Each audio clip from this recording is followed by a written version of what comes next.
तो बता दें इस वक्त एक बड़ी सियासी हलचल हो रही है। कांग्रेस ने नंद कुमार साय को खुला ऑफर दिया है। अमरजीत भगत ने साय को खुला ऑफर दिया है। नंद कुमार साय ने बीजेपी से इस्तीफा दे दिया है। खाद्य मंत्री ने अब कांग्रेस में आने का न्योता उन्हें दिया है और यह भी कहा है कि साय के विचार कांग्रेस से मिलते हैं। ये कहना मंत्री अमरजीत भगत का। बीजेपी में मेरी छवि धूमिल हो रही थी, ये नंद कुमार साय ने कहा है और उन्होंने बीजेपी से अब इस्तीफा दे दिया है। प्रदेश अध्यक्ष अरुण साव को उन्होंने अपना इस्तीफा भेज दिया है। दूसरी तरफ आईबीसी 24 से बातचीत में कांग्रेस पीसीसी चीफ मोहन मरकाम ने भी बयान दिया है। उनका कहना है कि नंद कुमार साय बीजेपी में घुटन महसूस कर रहे थे। अगर वो कांग्रेस में आना चाहते हैं तो कांग्रेस में उनका स्वागत है। तो एक तरफ जहां बीजेपी से नंद कुमार साय ने इस्तीफा दे दिया है, दूसरी तरफ कांग्रेस ने एक खुला न्योता उन्हें दिया है, खुला ऑफर उनके लिए। इधर मंत्री अमरजीत भगत ने उन्हें खुला ऑफर दिया है, तो दूसरी तरफ पीसीसी चीफ मोहन मरकाम का भी ये कहना है कि अगर वो आना चाहते हैं तो उनका स्वागत है पार्टी में। अमरजीत भगत जी इस वक्त हमारे साथ फोन लाइन पर जुड़े हैं, कैबिनेट मिनिस्टर हैं। अमरजीत जी, बहुत स्वागत है आपका। रविवार का दिन है, लेकिन चूंकि आपसे बातचीत करना जरूरी था, भारतीय जनता पार्टी के एक वरिष्ठ सदस्य ने यह कहते हुए इस्तीफा दिया। हालांकि मैंने प्रश्न बीजेपी के प्रवक्ता से ही पूछा, वो उनका कहना है कि मेरी छवि धूमिल की जा रही है, मेरी पार्टी में इसलिए इस्तीफा दे रहा हूं। तो उनके एक प्रवक्ता ने कहा कि जल्द ही वापसी होगी। इस पे आपका क्या कमेंट होगा पॉलिटिकल? देखिए, नंद कुमार साय जी बहुत सुलझे हुए और सीनियर आदिवासी नेता रहे हैं। छत्तीसगढ़ में भारतीय जनता पार्टी के नेता प्रतिपक्ष भी रहे और मध्य प्रदेश में अध्यक्ष भी रहे। कई महत्वपूर्ण पदों पे वो रहे हैं और उनका जो राजनीतिक एक अनुभव है बहुत लंबा रहा है। इतना जरूर कहूंगा कि इसमें राजनीति में दांव पेच का जो खेल है वो हमेशा चलते रहता है और माननीय नंद कुमार साय जी के साथ हमेशा कुछ इसी प्रकार का वाकया हुआ है कि जब उनका मुख्यमंत्री बनने का चांस दिख रहा था, एक छत्तीसगढ़ में आदिवासी प्रदेश है और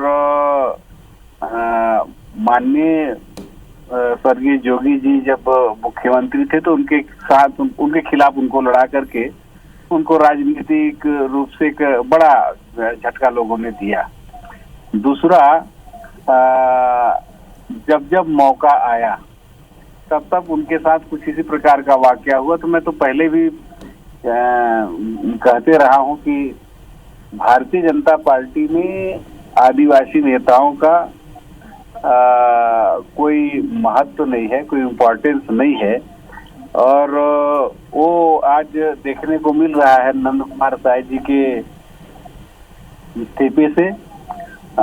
नंद कुमार साय जी का साफ सुथरा छवि रहा है और लंबा अनुभव रहा है। जब मौका आया है हमेशा उनके साथ कुछ इसी प्रकार का भेदभाव हुआ है। वो आज बहुत व्यथित होकर के और इस्तीफा दिए हैं। मैं तो कहूंगा कि साय जी, आप अगर उचित समझे तो कांग्रेस की तरफ आपको आने के लिए रुख सोचना चाहिए और कांग्रेस में आपकी भावना है, आपकी कद्र है और आदिवासी आरक्षण में भी आप व्यतीत रहे और कांग्रेस आदिवासी आरक्षण के पक्ष में है। तो आपकी मनसा जो सोचने का तरीका है, जो आइडियोलॉजी है, कांग्रेस से काफी कुछ मेल खाता है। अमरजीत जी, जहां भी नंद कुमार साय जी हैं वो जाहिर सी बात है आईबीसी 24 देख रहे होंगे और आपके इस आमंत्रण को भी सुन रहे होंगे। आपने तो खुला ऑफर दे दिया उन्हें। देखिए, मैं जब आदिवासियों की बात हो, इस प्रदेश में डिलिमिटेशन का जब बात चल रहा था उस समय मैंने उनके बैठक में भी गया हूँ। नंद कुमार साय जी भले वो भारतीय जनता पार्टी के हैं लेकिन उन्होंने बैठक बुलाया था, हम उसमें गए थे और हम लोगों ने जब बैठक बुलाया तो वो भी आए। तो आदिवासी मामले में हम लोग सब हमेशा एक रहे हैं। तो ऐसा मुझे लगता है कि उनका जो विचारधारा है, उनका जो आइडियोलॉजी है वो खास करके आदिवासी हित की बात को लेकर के वो कांग्रेस से काफी कुछ मेल खाता है और राजनीति में ये बात बहुत महत्व रखता है कि आपका आइडियोलॉजी, आपका सोच, आपका सॉफ्ट कॉर्नर क्या है, आप किस दिशा में राजनीति करना चाहते हैं। तो वो आदिवासी प्रदेश है, स्वाभाविक रूप से आदिवासी मसलों में उनको मैंने कई बार देखा है कि वो आदिवासियों के हित में बात करते हैं। बहुत शुक्रिया अमरजीत भगत जी हमसे बातचीत करने के लिए। तो यहाँ पर ओपन ऑफर दिया है अमरजीत भगत जी ने। उन्होंने कहा है कि जो उनकी विचारधारा है, यानी नंद कुमार साय जी की विचारधारा है, वो कांग्रेस से मिलती जुलती है, दोनों की विचारधारा।